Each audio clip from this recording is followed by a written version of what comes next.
আসসালামু আলাইকুম। আজকে স্কুল থেকে আসার সময় যে বাচ্চাদের পছন্দের খাবার নিয়ে আসলাম। তো পোলাও হচ্ছে আমার বাচ্চাদের সবচেয়ে প্রিয় খাবার। আর হচ্ছে কয়েকটা সদাই নিয়ে আসছি। আসলে সদাই পাতি যতই আনি না কেন মনে হয় ২-৪ দিন পর শেষই হয়ে যায়। তো শীতের এই প্রোডাক্টগুলো আগেরও ছিল, আবারও নিয়ে আসছি। আসলে কেনা হয় ঠিকই কিন্তু পরা হয় না, এটাই হচ্ছে কথা। আর আরেকটা কথা বলার ছিল, আমার যেহেতু মাঝে মধ্যে ভয়েস দেওয়ার চেষ্টা করি, তো আমার ভয়েসটা একটু আঞ্চলিক ঢাকার ভাষা চলে আসে। তো আপনারা কিছু মনে করবেন না, কারণ আসলে বাসা যেরকম থাকে, এই বাসাটা তো টান তো আসবেই যতই শুদ্ধ করার চেষ্টা করি। তো গ্রোসারি আইটেম তো দেখা যায় হাসব্যান্ডও নিয়ে আসে, আমিও নিয়ে আসি হাতে করে। তো বেশি তো ক্যারি করা যায় না বাচ্চাদেরকে নিয়ে। তো অল্প স্বল্প করেই নিয়ে আসি কিনে। আর হচ্ছে এই সসটা নিয়ে আসছি। সসটা হচ্ছে ধনেপাতার সসটা খেতে মজাই লেগেছে আমার। তো সিঙ্গারা সমোসার সাথে সসটা খেলে ভালোই লাগে। ছোট হলেও প্রাইসটা একটু বেশি নিয়েছে। আর আমি তো পুদিনা পাতা, ধনেপাতার সস বাসায়ও মেক করি। তো শীতে আর এসব এত কাজ ভালো লাগে না। এটা হচ্ছে বাথরুমের জন্য ফ্রেগরেন্স নিয়ে আসছি। ২ টা ওয়াশরুমের জন্য নিয়ে আসছি।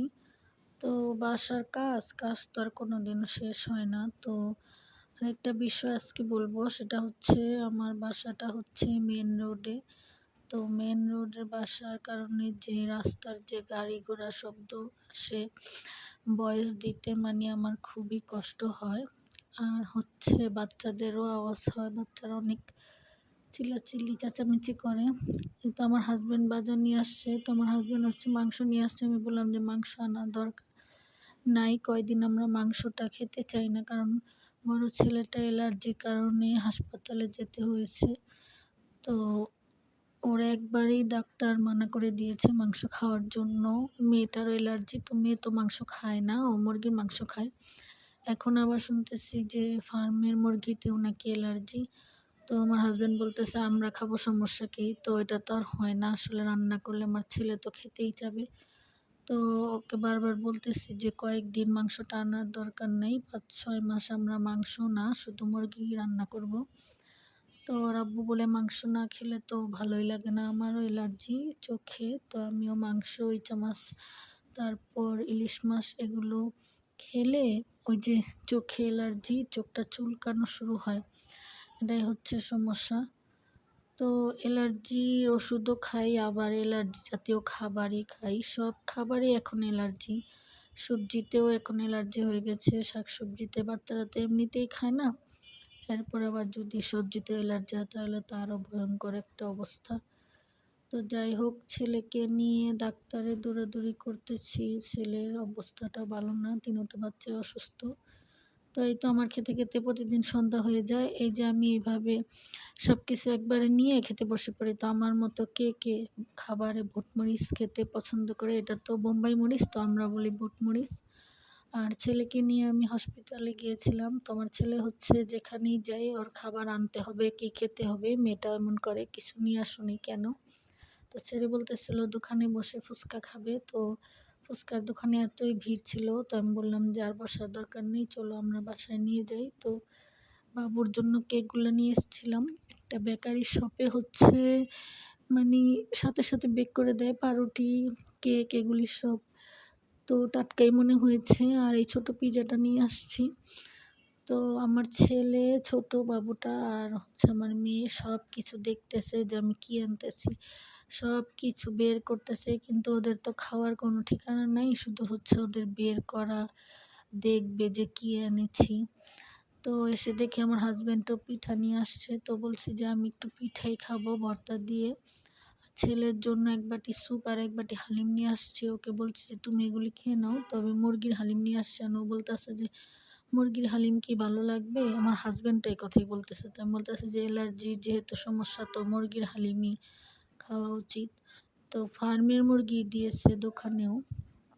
তো যাই হোক, ওরে বলতেছি যে এগুলি খেয়ে তুমি ওষুধটা খেয়ে নাও।